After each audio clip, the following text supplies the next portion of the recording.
Voilà, cours numéro 15, c'est la suite des cours sur la notion de l'église locale. Et aujourd'hui, le titre de notre cours, c'est que l'église est une porte.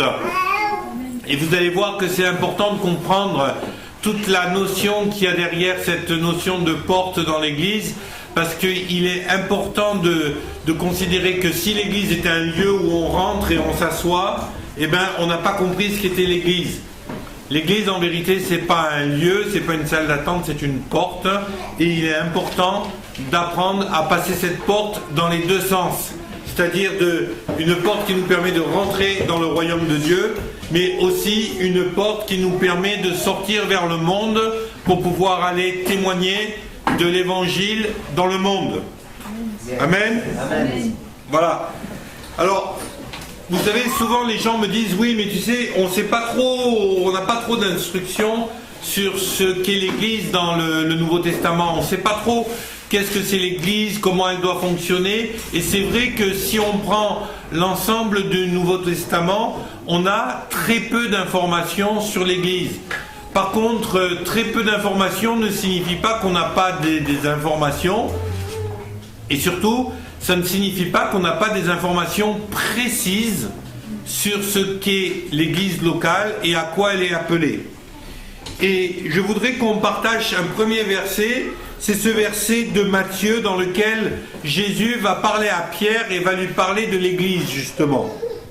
Matthieu 16, verset 18, « Et moi je te le déclare, tu es Pierre, et sur ce roc j'édifierai mon église, contre laquelle la mort elle-même ne pourra rien. » Alors, la première chose qu'on va voir tout de suite, c'est que, vous savez, ce verset, tel qu'il a été traduit dans le monde catholique la plupart du temps, et c'est comme ça que vous l'entendrez dans le monde catholique, c'est « Tu es Pierre, et sur cette pierre j'édifierai mon église. » Le problème, c'est que c'est pas du tout ça qui est écrit dans le texte. Il est écrit « Tu es Pierre », le prénom, et sur ce rocher, je vais bâtir mon église. De quel rocher s'agit-il? Non. Non. Sur la déclaration de foi de Pierre. Qu'est-ce qu'a déclaré Pierre juste avant ce verset? Tu es le Messie. Tu es le Fils de Dieu, tu es le Messie. Autrement dit, Pierre, impacté par le Saint-Esprit, va déclarer « Tu es le Messie ». Et Jésus lui répond « Pierre, c'est pas ton intelligence qui t'a fait déclarer ça, c'est le Saint-Esprit ». Et là, il ajoute « Tu es Pierre, et sur ce rocher, sur le roc que tu viens de poser comme fondement, sur cette déclaration, je vais bâtir mon église. » Autrement dit, je vais bâtir mon église sur la foi que vous avez, que je suis le Messie. Amen. Et là, il est vraiment intéressant de plonger un peu dans ce texte et de le prendre à un deuxième niveau, au niveau des traductions. C'est que lorsque Jésus a écrit cette phrase, c'est une phrase qui est écrite en hébreu. Jésus parlait hébreu avec ses disciples, hein. Il parlait pas chinois, vous êtes d'accord? Ça aurait été rigolo, hein. Il aurait fait la Sainte Seine avec du riz. Non, il parlait hébreu. Il est en train de parler en hébreu, et au milieu de cette phrase en hébreu, il va utiliser un mot grec. C'est pas toute la phrase qui est en grec. La phrase est en hébreu, et au milieu de cette phrase, il va utiliser un mot grec. Autrement dit, il va faire la même chose que nous lorsqu'on fait un anglicisme. L'autre jour, j'ai rencontré un tel sur le parking de Carrefour. Toute la phrase est en français, sauf parking, c'est un mot anglais. Vous êtes d'accord avec moi? En français, on ne dit pas un parking, on dit un stationnement. C'est les Québécois qui me l'ont dit. Ok? Donc, on utilise un mot anglais. Pourquoi? Parce que c'est un mot qui a plus de signification pour chacun d'entre nous que stationnement. Vous êtes d'accord? Vous ne dites pas sur le stationnement de Carrefour. On dit tout sur le parking de Carrefour. Et quand je dis parking, eh bien vous voyez tout de suite de quoi il s'agit. Ok? Lorsque Jésus déclare à Pierre, sur cette déclaration de foi, je vais bâtir mon église, toute la phrase est en hébreu sauf un mot. Et ce mot, c'est justement le mot église. Ou c'est plutôt le mot que nous avons traduit par église. Ce mot, c'est ecclésia. Ecclésia, c'est un terme qui est tiré du verbe kaléo. Et en grec, le verbe kaléo, ça veut dire appeler hors d'eux. Autrement dit, l'église, c'est pas quelque chose où l'on va, c'est quelque chose qui est tiré d'eux. On est appelé hors d'eux. Et quand Dieu nous parle de l'église, il va utiliser ce terme ecclésia. Et ecclésia, ça a à l'époque de Jésus une connotation très politique. Pourquoi? Parce que vous savez qu'en Israël, il y avait 10 villes grecques qu'on appelait la Décapole. Vous pouvez lire ça dans les évangiles. Et ces 10 villes grecques étaient gouvernées par un mode de gouvernement qui était complètement révolutionnaire à cette époque, qui était la démocratie. La démocratie, ce sont les Grecs qui l'ont inventée. La démocratie, c'est l'idée que des gens qui sont issus du peuple vont se mettre à part et vont constituer ce qu'on appelle aujourd'hui encore dans nos pays une assemblée. Nous on appelle ça des députés qui se réunissent à l'assemblée et ils vont se mettre en assemblée afin de gérer la politique d'un pays. C'est une invention grecque. Notre démocratie en France est basée sur ce modèle-là d'une assemblée. Alors en France on en a deux, on a les sénateurs et on a les députés, on a deux assemblées, ou ce qu'on appelle l'assemblée et le sénat. Et bien c'est le principe de la démocratie grecque. Et lorsque Jésus veut nous parler d'église, en fin de compte il utilise un mot qui dans sa génération signifiait le gouvernement. Le gouvernement. Autrement dit, Jésus dit à Pierre, Pierre, c'est le Saint-Esprit qui t'a révélé ce que tu as dit là, et sur cette déclaration que tu fais, je vais bâtir mon ecclésia, c'est-à-dire je vais bâtir mon gouvernement. Amen. Amen. Alors ça, c'est le premier point pour comprendre qu'est-ce que doit être l'Église.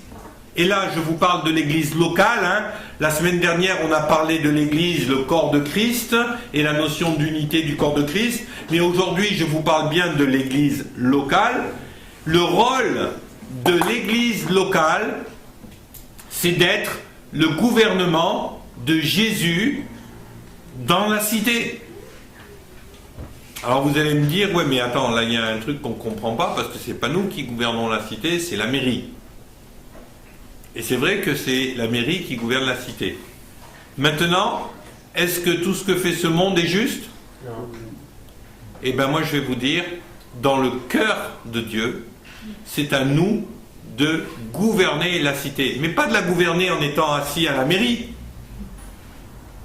De la gouverner en étant le gouvernement de Jésus-Christ dans la cité. Qu'est-ce que ça signifie? Ben moi, je vais vous donner quelques exemples concrets. On a élu aux dernières présidentielles M. Hollande en tant que président de la République française. Vous êtes d'accord? C'est un fait, c'est une réalité. On aime ou on n'aime pas, c'est pas le propos ce soir, on s'en fout. Par contre, est-ce que M. Hollande, il tient tous les ministères? Non. On a M. Ayrault, ministre de l'Intérieur, et puis on a une quinzaine ou une vingtaine de ministres qui tiennent les ministères. Vous êtes d'accord avec moi? Donc, regardons comment fonctionne notre gouvernement. On a élu M. Hollande sur la base de ce qu'il avait déclaré comme étant son programme. Vous êtes d'accord? C'est pour ça qu'ils l'ont choisi. On a élu M. Hollande, il est élu, il arrive à la position de président de la République et il va déléguer à qui? à ses ministres de mettre en application le programme pour lequel il a été élu. C'est bien comme ça que ça se passe en France. Hein? C'est le fonctionnement de notre République. Amen. Le gouvernement, c'est qui? C'est l'ensemble des ministres. Je vous rappelle que ministre et le terme ministère sont de la même racine, c'est le même mot en vérité, qui signifie serviteur. Un ministre, dans le gouvernement, son rôle est de servir le président et de servir le pays. Et c'est souvent d'ailleurs qu'ils disent on est là pour servir le pays. Pas toujours sûr que ce soit comme ça qu'ils agissent, mais en tout cas c'est ce qu'ils disent. Ce principe de gouvernement, on va l'appliquer maintenant au royaume de Dieu. Ici, nous avons élu, c'est une réalité, parce qu'on n'était pas obligé, on a élu, autrement dit, on a choisi Jésus. Amen. Qui c'est qui a choisi Jésus ici? Levez la main. Votre main levée, unanimité, gloire à Dieu. On a choisi Jésus. Le voilà élu. Il est élu comme chef de l'Église. Ce n'est pas moi le chef de l'Église, la clé sur la porte. C'est Jésus. Vous êtes d'accord avec moi? Moi, je suis là qu'en tant que ministre. Ministère. Ok? Souvenez-vous ce qu'on a dit par rapport à ça, c'est qu'on est tous appelés, nous sommes nés de nouveau, nous sommes tous appelés à un ministère. Quel qu'il soit. Ça peut être le ministère de prédication, mais ça peut être le ministère d'être boulanger. Ça peut être le ministère d'être restaurateur. Ça peut être le ministère d'être prof. Ok? On est tous appelés à servir, à être des serviteurs de Christ. Amen? Donc, comment ça se passe? Eh bien, Jésus nous dit, voilà, je vais bâtir mon gouvernement. Sur la base de la déclaration que je suis le Messie et que vous avez décidé de mettre votre foi en moi, je vais alors bâtir mon gouvernement. Quel est le but d'un gouvernement? C'est d'appliquer les principes qui ont été donnés par celui qui est à la tête du gouvernement, le président ou le roi. Eh bien nous, notre roi, Jésus, il a des principes qu'il a envie de voir appliqués sur terre. Vous êtes d'accord avec moi? Parmi ces principes, eh bien, il en a donné un particulier. Aimez-vous les uns les autres. À ceci, tous verront que vous êtes mes disciples. Ensuite, il a dit, allez de par le monde, imposez les mains aux malades et ils seront guéris. Il nous a dit, allez chasser les démons. Amen. C'est bien ça le programme de Jésus pour nous. Nous, en tant que gouvernement de Christ, on doit se soumettre à son programme et on doit mettre en œuvre son programme. Amen. Pour cela, eh ben, on a besoin, premièrement, d'accepter que celui qui est à la tête de l'Église, c'est Jésus. Parce que si ce n'est pas Jésus qui est à la tête de l'Église locale, alors on risque de faire notre programme à nous et pas celui de Jésus. Si Monsieur Hérault décide demain matin de faire quelque chose de complètement différent de ce que Monsieur Hollande a décidé, à votre avis, qu'est-ce qui va se passer? Il la servirait. Logique. Regardez le nombre de fois où il y a des ministres qui sautent parce que le Premier ministre ou le Président ne sont pas contents. Donc il est évident que lorsque l'on va rentrer dans le royaume de Dieu, c'est pour se soumettre aux principes, aux lois et aux programmes du royaume de Dieu. Amen. Alors là, mes amis, eh ben, on a besoin de se poser des questions. Qui conduit véritablement l'Église? Seigneur, ta volonté, c'est que les malades soient guéris. Ce soir, on a prié, on a intercédé, on a crié à Dieu pour que les malades soient guéris. Amen. C'est bien. C'est bien. La Bible nous dit, allez de par le monde prêcher la bonne nouvelle. Est-ce qu'on est prêt à le faire? Ensuite, l'autre chose, c'est que dans un gouvernement, vous avez vu, il y a plusieurs ministres. Il y a le ministre de l'Intérieur, il y a le ministre de l'Éducation, le ministre aux Armées, le ministre de la Santé, etc., etc., etc. Chaque ministre a sa spécialité. Amen? Et bien de la même façon, Dieu a suscité qu'il y ait différents types de ministères dans son gouvernement, afin que tous les domaines de la vie qui nous entourent soient touchés. Amen. Donc Dieu, il veut qu'il y ait des ministères dans tous les domaines. Il veut qu'il y ait des ministères pour guérir les malades. Il veut des ministères pour faire de la guérison intérieure. Il veut des ministères pour aller évangéliser. Il veut des ministères pour aller conduire la louange. Il veut des ministères de façon à ce que tous les postes soient occupés. Amen. Et il a équipé chacun d'entre nous pour entrer. Donc voilà comment Christ nous décrit sa vision de l'Église. Il nous l'a décrit comme un gouvernement. Alors, ce qui est intéressant là-dedans, c'est de voir quel est le rôle initial de l'homme dans la Bible. Eh bien, on peut lire ça dans le livre de la Genèse, chapitre 3, verset 8. Alors ils entendirent la voix de l'Éternel qui parcourait le jardin.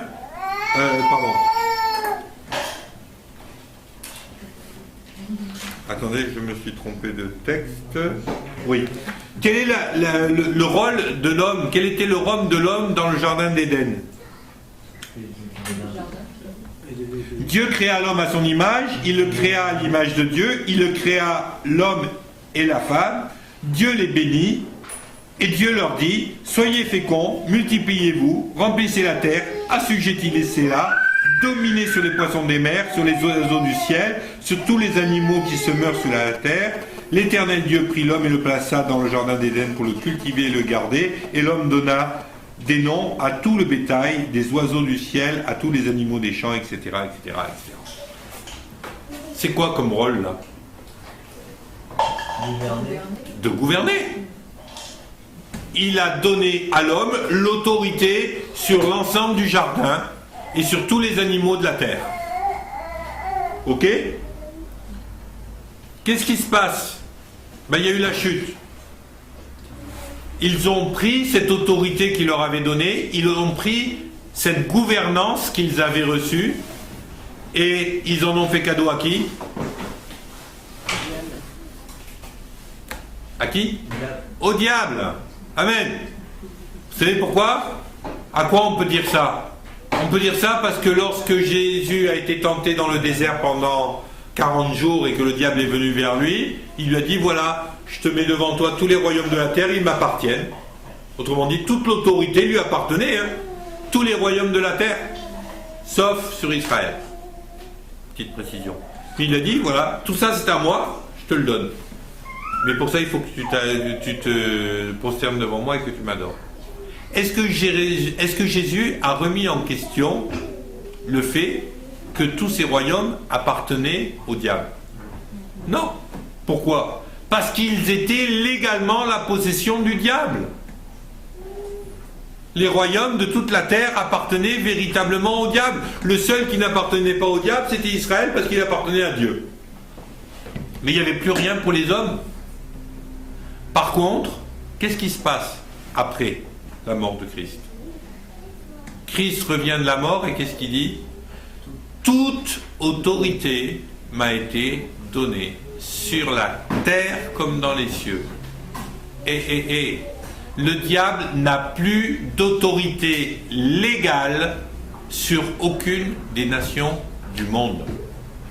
Amen. Amen.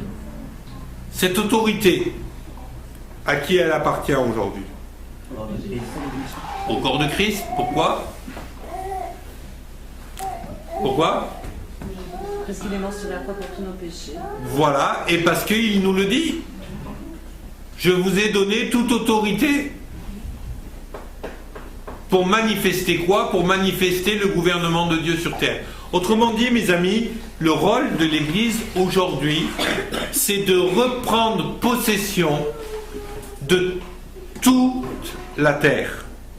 Autrement dit, n'allez pas croire que tel pays appartient à l'islam, ou que tel pays appartient au bouddhisme, ou que tel pays appartient à je ne sais pas quoi. Non. Chaque nation, chaque lieu que nous foulons nous appartient, nous dit le Seigneur.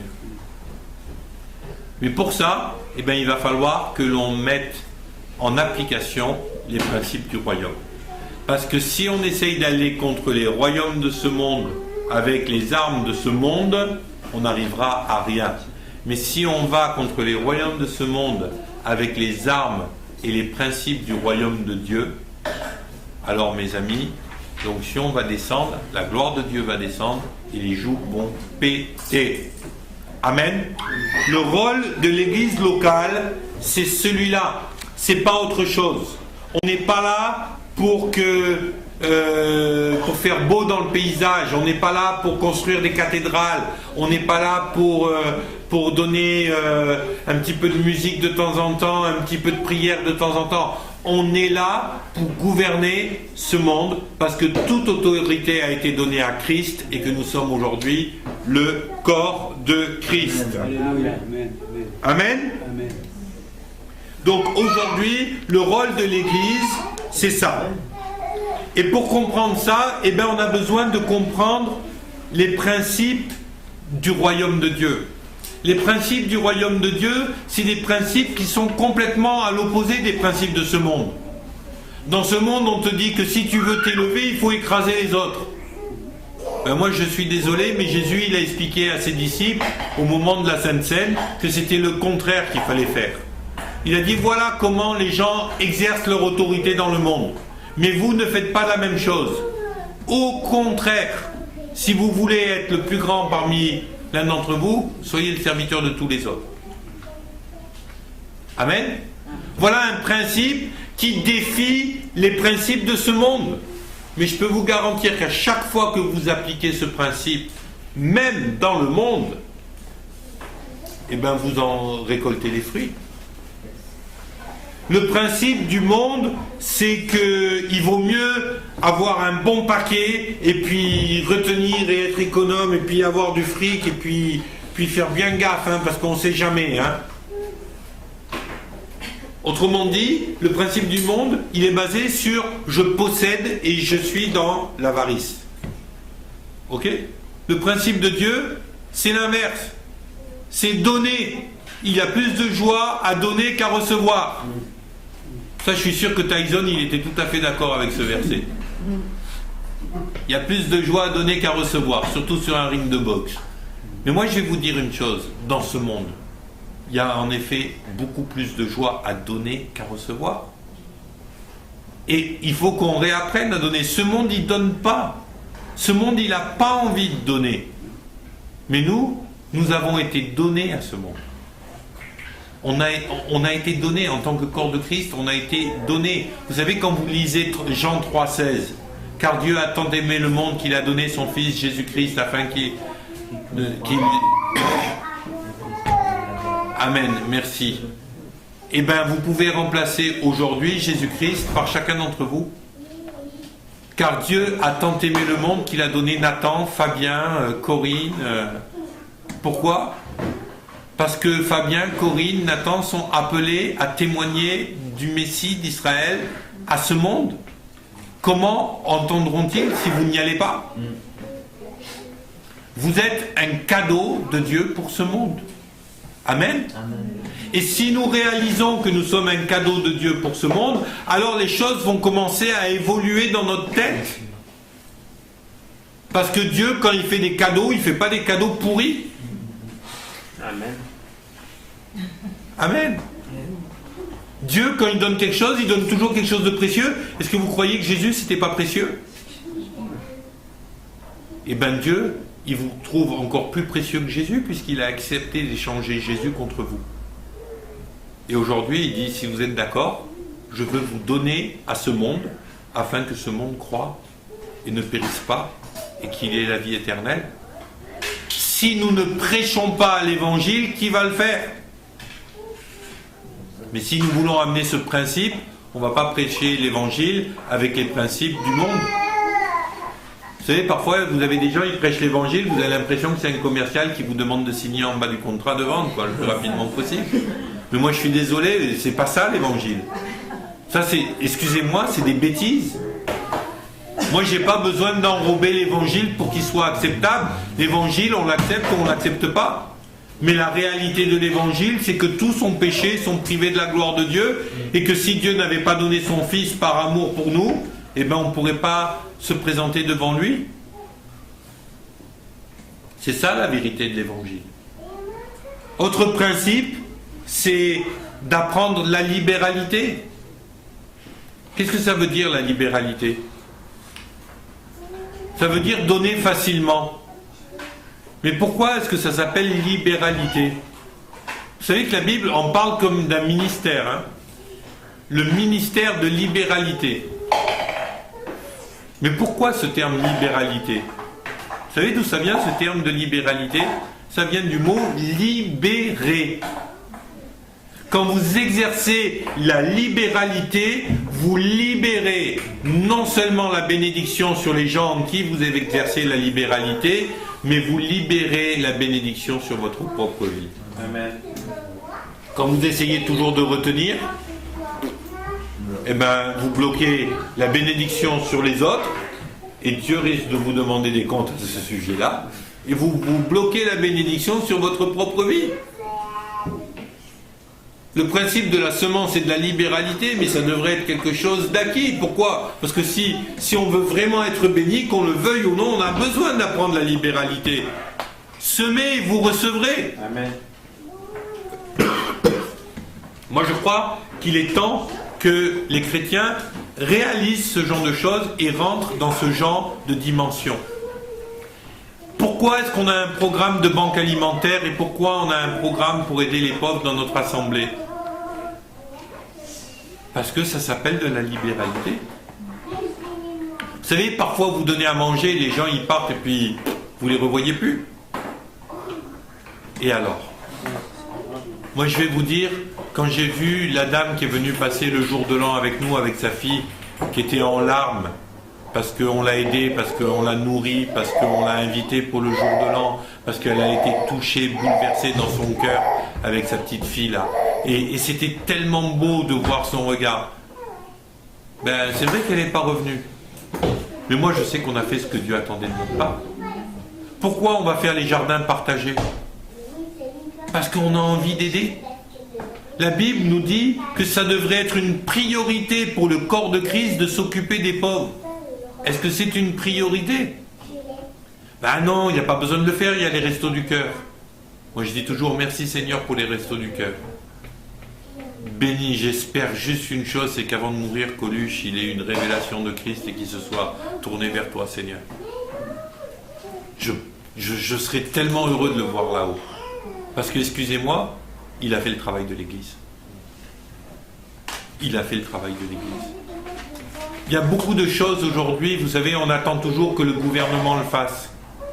Oh ouais, non mais le gouvernement il faut qu'il fasse ci, oh le gouvernement il faut qu'il fasse ça, oh le gouvernement... Mais moi je vais vous dire une chose, c'est à l'Église de le faire. Ah oui, l'Église elle n'a pas les moyens. Vous savez pourquoi l'Église n'a pas les moyens? Parce que ça fait trop longtemps que l'Église elle a oublié de donner. À chaque fois qu'on donne, on a une idée derrière la tête. On va donner pour que les gens se convertissent. Non, non, on va donner parce que les gens ont besoin. Vous croyez que les 5000 qui ont été nourris sur la colline, ils sont tous venus à Christ? Non. Il y en a plein qui lui ont tourné les dos. Et il y en a plein qui ont suivi juste pour bouffer. Est-ce que ça a offusqué Jésus? Non. La Bible nous dit qu'à un moment donné, ça faisait 3 jours qu'il prêchait et les gens étaient là à l'écouter, à boire ses paroles. Et la Bible nous dit qu'il a été saisi de compassion. Il s'est dit, je ne veux pas qu'ils défaillent en chemin, alors donnez-leur à manger. Waouh! Jésus était saisi de compassion devant la souffrance des gens. Est-ce qu'on est saisi de compassion devant la souffrance des gens? Réapprenons à donner. Et vous allez voir que l'Église, elle ne manquera jamais de rien pour donner. Parce que c'est Dieu qui donne de la semence au semeur. Amen. C'est Dieu qui donne de la semence au semeur. Maintenant, et pour terminer ce cours, comment on va faire pour entrer là-dedans? Eh bien mes amis, pour entrer là-dedans, on n'a pas le choix. Pour rentrer là-dedans, il va falloir que l'on soit revêtu de l'onction. Mais je vous rappelle que l'onction, ça n'a rien à voir avec les manifestations. On a parlé de ça l'autre jour. L'onction, c'est quoi, Fabien? L'autorité. C'est l'autorité. Il va falloir qu'on soit revêtu de la même onction, c'est-à-dire de la même autorité que Jésus-Christ, si on veut pouvoir appliquer le programme du royaume de Dieu sur cette terre. Et cette onction de Jésus, elle se définit en 3 domaines principaux. Le premier domaine de l'onction de Christ et que l'on doit impérativement retrouver dans l'église locale, c'est ce qu'on appellera l'onction sacerdotale. Sacerdotale, c'est l'onction, sacerdoce, c'est la prêtrise. C'est tout ce qui a un rapport avec la prêtrise, avec le fait de louer Dieu, de l'honorer, de rendre un culte à Dieu. La première onction de Jésus, il est dit qu'il était le grand sacrificateur. Il est rentré avec son propre sang pour offrir son sang pour l'expiation de nos péchés. C'est une prêtrise. La Bible nous dit qu'il a reçu une prêtrise de même type que celle de Melchisédek. C'est une prêtrise éternelle. C'est une prêtrise pour être prêtre de Dieu. Qu'est-ce que dit la Bible par rapport à nous? Nous sommes appelés à être un royaume de prêtres ou de sacrificateurs, selon les versions. Prêtre, sacrificateur, c'est le même terme. Ok? De la même façon que Jésus a été le grand prêtre de tous les grands prêtres, selon l'ordre de Melchisédek, de la même façon, nous sommes appelés à avoir cette onction de sacrificateur. Amen? Amen. Deuxième type d'onction que Jésus avait, c'était une onction prophétique. Jésus a souvent été appelé prophète. Qu'est-ce que c'est qu'un prophète? C'est quelqu'un qui rend témoignage fidèlement de ce que Dieu dit ou fait. Amen. Un prophète, c'est pas quelqu'un qui a des élucubrations et puis qui vous sort une prophétie, non, ça c'est un faux prophète. Un vrai prophète, c'est quelqu'un qui est avant tout un témoin fidèle de Dieu. Jésus, il a été un témoin tellement fidèle de Dieu qu'il peut dire à un moment donné que celui qui l'a vu à lui avait vu le Père. On ne peut pas faire plus fidèle comme témoin. Vous êtes d'accord? Jésus lui-même déclare, et vous êtes d'accord avec moi, Jésus ne ment pas. Donc quand Jésus dit, si vous m'avez vu, vous avez vu le Père, pourquoi? Parce qu'il est un témoin fidèle du Père. Autre chose, Jésus va déclarer, je ne fais rien de moi-même, je ne fais que ce que je vois faire au Père. Amen. Là encore, on est dans une dimension qui est complètement différente de ce que l'on fait. Alors maintenant, Paul disait, soyez mes imitateurs comme je suis moi-même imitateur de Christ.